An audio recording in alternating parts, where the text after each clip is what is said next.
Olá!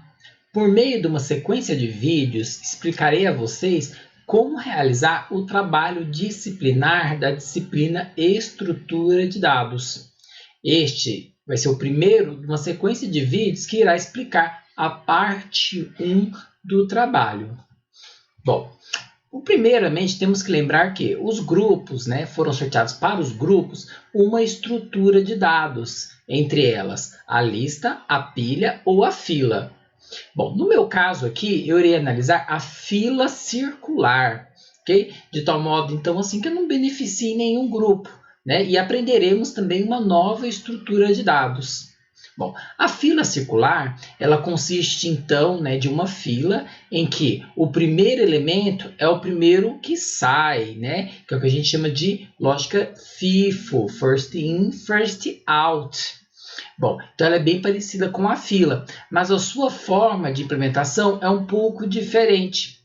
O principal motivo da fila circular é que na fila, nós temos movimentação da operação quando nós removemos o elemento, temos que remover o mais antigo, nós temos o transladar dos elementos, uma posição à esquerda.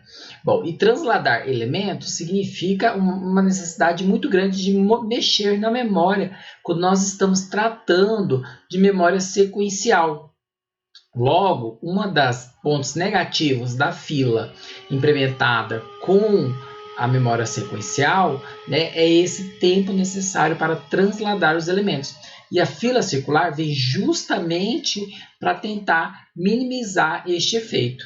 Mas como? Bom, primeiramente temos que lembrar como é que foi feita a implementação da fila durante as disciplinas. Nós fixamos o início da fila na posição 0, enquanto que nós tínhamos uma variável que me indicava o final da fila. No caso da fila circular, nós então mudamos essa ideia. Nós tornamos com que o início da fila também possa se alterar. Então, o início da fila nem sempre vai ser na posição 0. Vai de acordo com a inserção e a remoção dos elementos.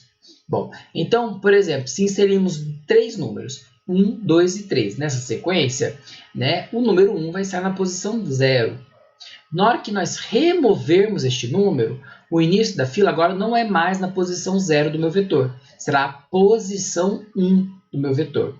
E aí, então, eu terei os elementos 2 e 3 na posição 1 e 2. Então, veja que é um pouco diferente da implementação da fila que nós aprendemos. Então, contextualizado a diferença da fila circular, que aí, então, o objetivo é evitar o translado demasiado de elementos, e evitando isso, nós então temos uma melhor performance dessa forma de implementação.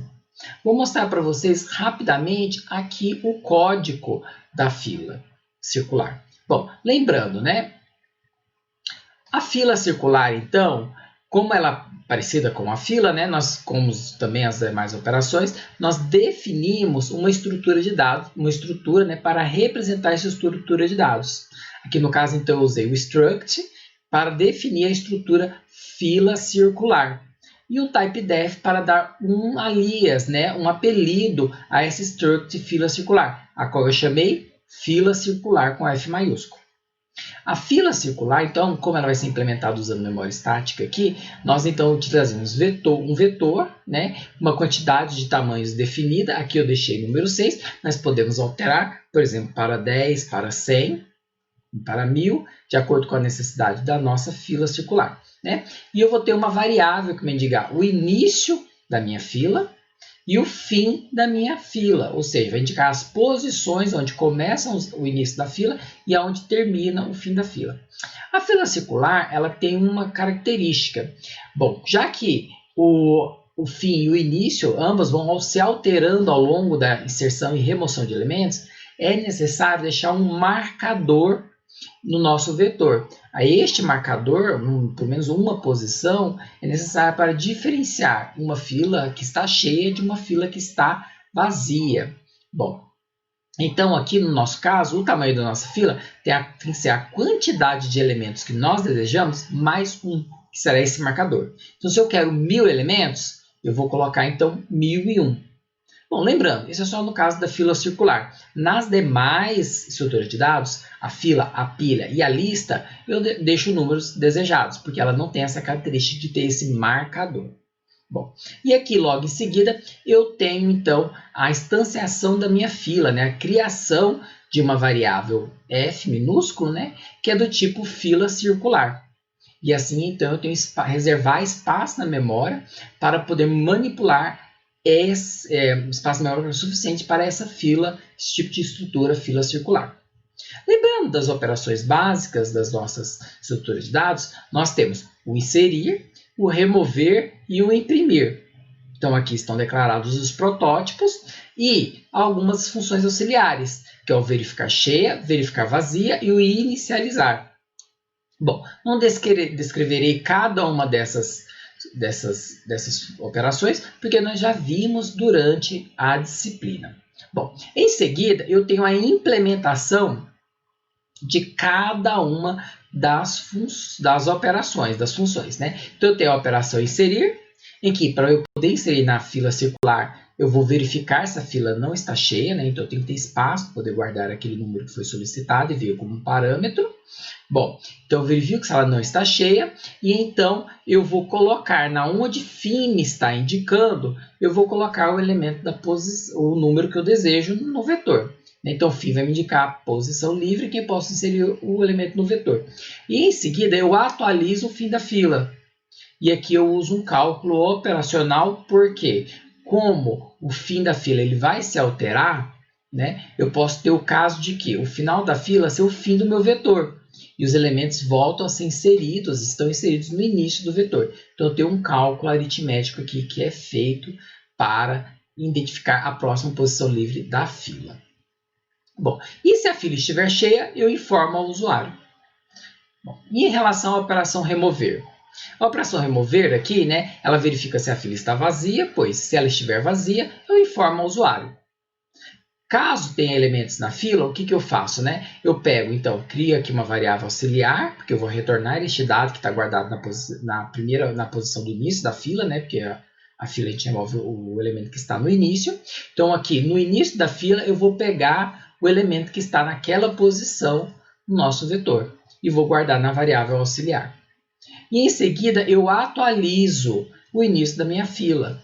Ou seja, da mesma forma como estivemos no fim, né, o início da fila ela pode estar lá no final do vetor. E aí, como eu preciso atualizá-lo, o início da fila, depois que eu removi o último elemento do vetor, o início da fila volta para o início do nosso vetor. Então, aqui eu atualizo o início da fila também com um cálculo aritmético. E aqui, então, nós temos, e ao final, retorno o número que foi removido. Então, aqui nós temos a função remover. E para a função imprimir, né, em que eu vou imprimir os números que estão naquela fila, eu vou primeiro verificar se a fila está vazia, porque se ela estiver vazia, eu informo ao usuário, a fila está vazia. Se não, eu vou percorrer a minha fila do início até o fim, imprimindo os números. Bom, só que eu tenho que considerar que por conta do início e o fim se modificarem, né, pode acontecer de quê? Que o início da minha posição esteja antes do fim no vetor, né? Ou então o fim esteja depois do início, seja menor do que o início. Então eu tenho que usar um cálculo aritmético aqui para poder verificar, né, se quando estiver percorrendo o meu vetor do início até o fim, eu tenho que fazer então, cheguei no final do vetor, voltar ao início e então continuar a imprimir até chegar ao final, até chegar ao fim da minha fila. Bom, então aqui eu tenho os imprimir. E as funções acessórias, verificar cheia, verificar vazia e inicializar. Bom, e aqui eu tenho a minha função main, em que ela vai possibilitar que o usuário selecione as operações que ele deseja. Inserir, remover, imprimir, inicializar fila ou sair. Bem parecido com a main, né, que nós andamos fazendo nas outras estruturas de dados, né? Bom, então, para inserir um número, eu vou pedir para o usuário qual é o número a ser inserido e vou chamar a função inserir. Se eu quero remover, então eu chamo a operação remover e pego este número e exibo para o usuário qual foi o elemento removido. Né? Para imprimir, eu chamo a função imprimir. E para zerar, inicializar a nossa fila, eu chamo a operação inicializar. E se o usuário quiser sair do programa, ele pressiona a opção 5. Né? E enquanto ele não escolher a opção 5, vai repetindo esse menu. Bom, vamos testar então esse código? Então aqui nós temos o menu, tá? Lembrando, né, que no começo nós já inicializamos a nossa fila circular. Então eu não preciso inicializar direito, tá? Se eu pedir para imprimir, a fila está vazia, porque a gente não inseriu números, né? Se eu pedir para remover, ele vai falar, olha, a fila está vazia. Nós ainda não inserimos números, ok? Bom, então vamos lá. Vamos inserir o primeiro número. Eu vou inserir na sequência, ok? 1, 2, 3, tá? Vou colocar o número 1 e vou pedir para exibir.